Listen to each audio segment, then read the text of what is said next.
तर खडूस मित्रांनो, तुम्हाला माहिती आहे का मी आता कुठे शुभम दादाच्या दुकानामध्ये तर बघू शकता. आणि शुभम दादा, मी गौरव भैया, इकडे काका आणि मोनू भैया होते शुभम दादाचे पप्पा आणि लहाने भाऊ तुम्ही बघू शकता. आणि ही दादांची दुकान आहे 5 मजली.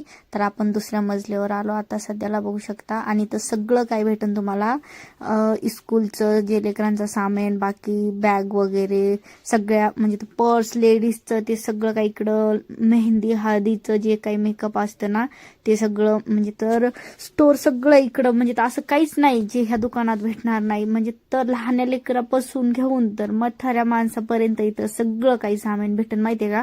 आणि एवढी मोठी दुकान आहे ना दादांची, 5 मजली दुकान आहे.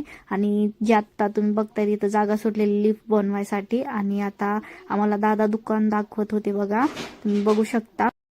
तर तुम्ही बघू शकता. आणि इकडे तेलच्या बॉटल्या वगैरे सगळं. आणि पहिले इथं ते राहत होते, पण आता त्यांनी दुसरा बंगला घेतलेला आहे, दुसरीकडे बांधलेला आहे. तर हे पूर्ण 5 ताळीचं त्यांनी दुकान केलं. आणि इकडे पूर्ण जे आपलं, आणि हे कपाट मेन त्यांच्या आजीच्या लग्नातलं, म्हणजे आजोबाचं आणि आजीचं त्यांनी ती निशाणी ठेवलेली आहे. आता पण जपून बघा, म्हणजे तर आपण तर ती भांगारात टाकला असताना. आणि त्यांनी बघा किती जपून ठेवलेलं आहे त्यांच्या जुन्या निशाण्या आजोबाच्या आणि आजीच्या. आणि इकडे सगळं बड्डेचं डेकोरेशन ते सगळं, म्हणजे तर मी तर एवढी चक्क हैराण झाले. एवढं सगळं म्हणजे तर लहान लेकरापासून तर, म्हणजे तर कबर में जाने तक के लोगों का सामने नहीं वहां तक, मतलब सब कुछ है.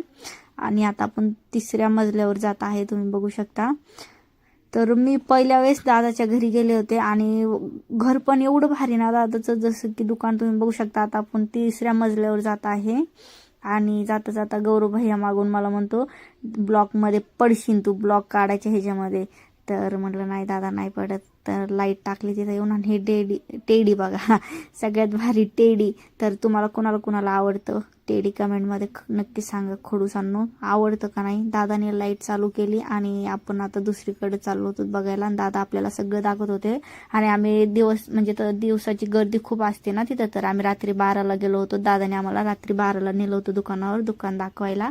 कारण की दिवसा खूप गर्दी असते ना. आणि इकडं सगळ्या फेम वगैरे होत्या.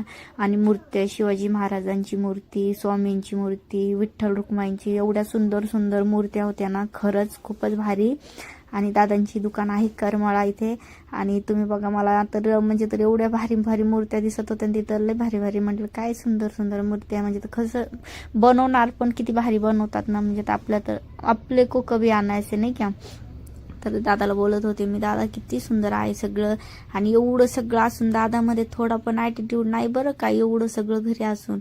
आणि गौरव दादा म्हणत होते बघा, ज्यांना पण कोणाला घ्यायचं असेल तर करमाळ्याला या, इथं शुभम कात्रेला ह्या इथे. आणि ही बघा जी आपली घडी वगैरे नाही का, खूप छान सगळं काही मिळेल इथे. आणि दादा आपल्याला दुसरीकडे दाखवत होते आता.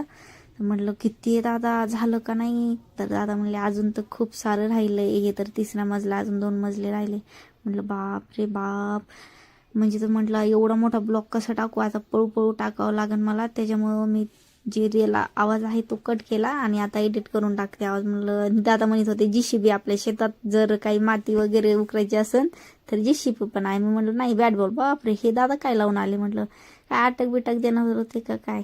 नाही पण गेले. मी पण लावलं, पण म्हटलं नको, आपल्याला भारी आपलं चेहराच पहिलेच माकडावानी, ते लावून कशाला अजून माकडासारखा करून घ्यायचा नाही का. आपल्याला लावायची गरजच नाही, आहे का नाही बरोबर. आणि सगळं म्हणजे तर सगळे लेकरांची खेळायच्या वस्तू होते इथं, डॉल वगैरे, झोके बिके. म्हटलं आपलं ते जमाना गेला आता खेळायचा. आता आम्ही चाललो 4थ्या मजल्यावर. आणि 4थ्या मजल्यावर बघा हे सगळं नाही का असं सामान त्यांनी जे काही स्टोर खराब ठेवलेलं. आणि दादा बोलत होते बायाचं मेकअपचं सामान इथं म्हणे, पोचा आहे ते सगळं नाही का. म्हणलं हा डायपर पण आहे म्हटलं काय बोलू आता नाही का. बरोबर आहे ना. तर तुम्हाला आमचा ब्लॉग कसा वाटला, छोटासा म्हणता येणार नाही, खूप मोठासा ब्लॉग कसा वाटला कमेंटमध्ये नक्की सांगा. भेटू.